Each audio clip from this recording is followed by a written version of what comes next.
Many first-time homebuyers in New Mexico are getting into homes and using this program that is saving them thousands of dollars because they're not coming in with closing costs, and on top of that, they're getting their down payment covered for. My name is Chris Carruthers, local realtor in New Mexico, and today we're going to talk about these two popular programs here in New Mexico that many first-time homebuyers today are taking advantage of. I've helped hundreds of buyers over the past 6 years get into their first home utilizing these programs. I'm going to tell you a quick little story. I had a client, she worked 3 jobs and she was busting her butt for just to save up 20% to get into her first home because she thought that's what she needed. That's what we all were taught as kids. Even in high school, we thought we needed 20% down, which was definitely a case. But in today's age, it's no longer a case anymore. This lady thought she needed to have 20% down. When she finally decided to get a hold of me to begin the process of getting into a home, getting qualified, wanting to learn a little bit more about the steps she needs to take to get into one of the homes that she actually liked. When I introduced this program to her, she was amazed because that myth of needing 20% down was no longer a thing. She actually broke down in tears because she worked so hard just to get that money saved up, get into her first home, and she was obviously grateful for this program. But also what made it more attractive too was that the fact that these programs offer lower than market rate, which means if you were to go with one of these programs as of today, the rate for that program is going to be 5.75%. And as of right now, market rates are sitting almost near 7%, which is kind of crazy, right? But yeah, so she took advantage of that program. Here's a quick little screenshot of the settlement statement right there to show you guys that she literally almost needed no money down to get inside of her first home. I'm going to teach you exactly the steps you need to take to not only prepare yourself to get into your first home, but also know what programs are available to you here in Albuquerque, New Mexico. As a young professional in the industry, I'm 28 years old. I've been in the business for about 6 years now. I understand that renting a home or renting an apartment oftentimes feels a lot more safer and easier getting into a home because let's be honest, you're taking out a substantial amount of money to get into a home. That's a lot of debt. For the majority of people, having that much debt is kind of scary. But when you weigh the pros and the cons of getting into your first home over just renting for the next 3 to 5 years of your life, the mortgage payment might be a little bit more higher than your rent. A lot of that money you're paying a month on your mortgage, I mean, yes, it's going towards your interest payment, but it's also going to the principal reduction of that home. And at the end of that loan term, you're going to have yourself a nice asset that could potentially generate you a lot of money or even give you some type of financial freedom later on in life. But I'm not a financial coach. I'm not going to sit here and talk to you about your financial future and how having this one home is going to set your whole family up for generational wealth. That's not me. I'm going to talk to you about these few programs that I know of that are going to save you a lot of money. The 3 most popular programs that I have used in today's market here in Albuquerque, New Mexico to get first-time home buyers down payment assistance and closing cost assistance on their first home is going to be MFA, Buyer's Choice, and FirstDown. There's very subtle differences in each program. For starters, MFA is going to be for households who make less than $110,000 a year. Buyer's Choice is going to be for households who make over $110,000 a year. And FirstDown is going to be for individuals who make over $110,000 a year as well. But that program is going to be offered by the state. Buyer's Choice is going to be offered by a lender. That's going to be like their in-house financing program. And oftentimes those programs do have higher rates. If you were to stack that program with like a new construction home, we could definitely lower those rates for you. Your minimum requirements to get qualified for these programs are going to have 620 credit score, have 1 to 2 years of solid income history. And depending on where your yearly income is, that will tell us what program will fit best for you. If you've bought in a home before, you cannot own a home that is backed by an FHA loan and go try and get qualified for as a first-time home buyer again. Now, for quite some time, we have been seeing a lot of people get denied for these programs. And it's because MFA has changed up a lot of their guidelines. Probably one of the more important guidelines they changed is you need to have at least 1 to 3 months of reserves in your bank account. A reserve is going to be you showing the bank the ability that you're able to take care of those monthly mortgage payments for at least 1 to 3 months at a time. As far as if you only need 1 month or 3 months, a lot of that's going to have to do with like your debt to income ratio. If you're buying a home that is pretty much maxing out your DTI is what lenders say, you may need to have at least 3 months of reserves in your bank account. But if you're buying a home that's not maxing out your DTI, that means you're buying a home that you're well qualified for. More times than not, we could probably get away with you only needing 1 month of reserves. But this is definitely a new guideline that has came out, and many first-time home buyers are getting denied because not even a year ago, you were able to buy a home and only have like $300 in the bank account, which I thought was kind of crazy. But they're changing up the rules, and overall, I think that this is definitely going to protect you as the buyer because you want to buy a home and still be able to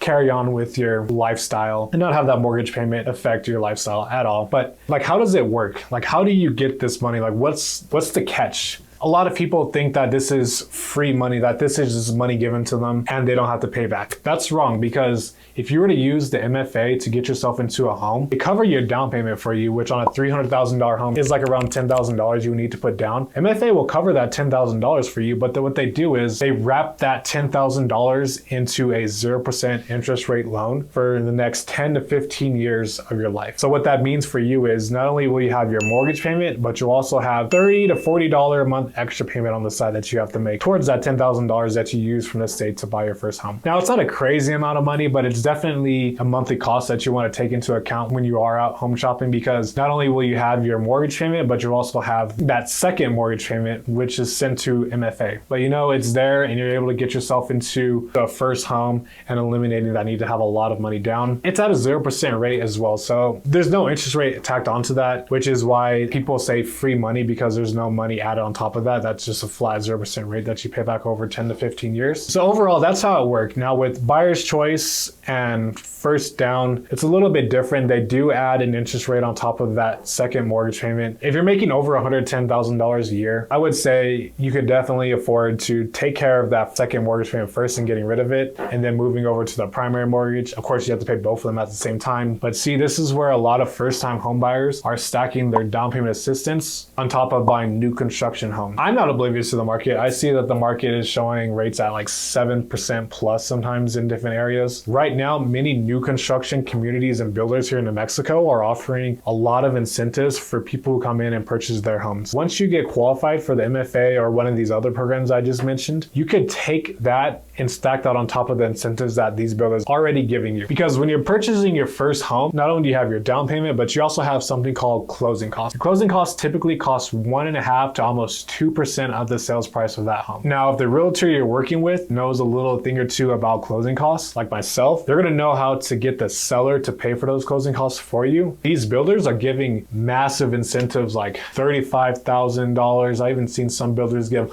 up to $50,000 towards that new home. Having that $35,000 in a FlexCast incentive for you as a new home buyer, the lender that we're working with is able to take that money, using that cash to buy down the rate, apply towards the sales price, make prepayments on your mortgage payment for the first 1 to 3 months at a time. All that money given to you as an incentive from these builders gives you a lot of leverage as a first-time home buyer to make sure you're buying a home that is not only affordable, but also a really good deal in today's market. You'll see in my videos that I post, I show a lot of new construction homes, and that's personally because I feel that going new construction possibly the best card you could play in 2026 if you are a first-time home buyer. Now, of course, with many new construction communities, you're not going to see a lot of them inside of the city of Albuquerque. You'll see them more in the outskirts of Rio Rancho, Los Lunas, and the outskirts of Albuquerque as well. If living further outside of the city fits your lifestyle, I highly recommend we go out there and look at what these new construction homes have to offer, because overall, I mean, you get brand new home warranties and all that stuff. If you find this video pretty knowledgeable, make sure you guys like, comment, and subscribe. We'll have more videos coming like this in the future. I'm going to give you a brief little checklist just so you understand what you need to make sure you have in order and ready. But once you decide to purchase your first home, you're ready to go. You're going to want to go check your credit score. You want to make sure you have a minimum 620. You're going to want to have your most recent pay stubs, your W-2s, 1099s, however you get paid, and however you're able to show proof of that. You want to make sure you have at least those ready to go. You're going to want to reach out to me, and what you and I will do is we'll have a quick little consultation with each other. We're going to figure out, like, you know, your goals, what your ideal monthly mortgage payment budget's going to be,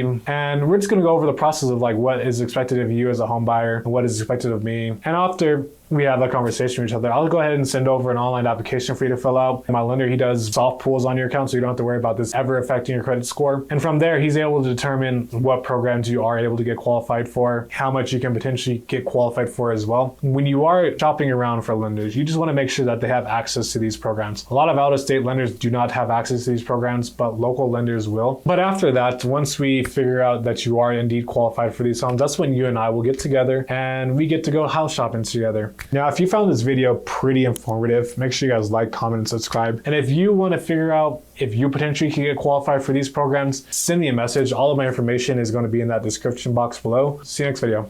Bye.